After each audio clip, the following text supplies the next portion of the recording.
Washington, Reuters, U.S. job growth accelerated in May and the unemployment rate dropped to an 18-year low of 3.8%, pointing to rapidly tightening labor market conditions, which could stir concerns about inflation. The closely watched employment report on Friday also showed wages rising solidly last month, cementing expectations that the Federal Reserve will raise interest rates in June. Non-farm payrolls increased by 223,000 jobs last month, the Labor Department said.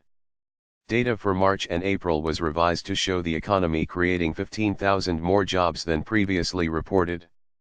Economists blamed bad weather for the slowdown in job growth over those 2 months.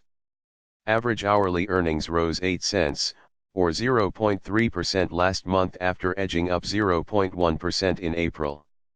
That lifted the annual increase in average hourly earnings to 2.7% from 2.6% in April. The 0.1 of a percentage point drop in the unemployment rate pushed it to a level last seen in April 2000. The jobless rate is now at the FTA Euro trademark's forecast of 3.8% by the end of this year. The strong employment report added to a string of solid economic data, including consumer spending and industrial production, that have suggested economic growth accelerated early in the second quarter after slowing at the beginning of the year. The strong economy against the backdrop of a $1.5 trillion income tax cut package and increased government spending could fan price pressures. Inflation is running just below the FTA Euro trademark's 2.0% target. Monthly job gains have averaged about 179,000 over the last 3 months, more than the roughly 120,000 needed to keep up with growth in the working-age population.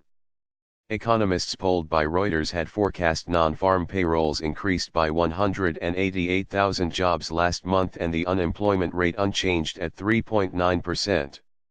The U.S. Central Bank increased borrowing costs in March and forecast at least 2 more rate hikes for this year.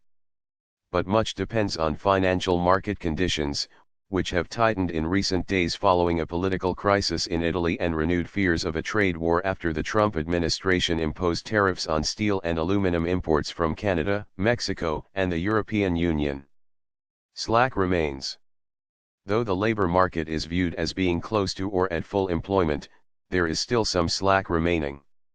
Some economists argue that the unemployment rate is overstating the strength of the jobs market. The labor force participation rate, or the proportion of working-age Americans who have a job or are looking for one, fell to 62.7% last month from 62.8% in April. It has declined for 3 straight months. Job gains in May were across all sectors. Construction payrolls increased by 25,000 jobs in May after rising by 21,000 jobs in April. Construction employment fell in March for the first time in 8 months. Manufacturers added another 18,000 jobs last month on top of the 25,000 created in April. Government payrolls increased by 5,000, reversing April a Euro trademark's 3,000 drop.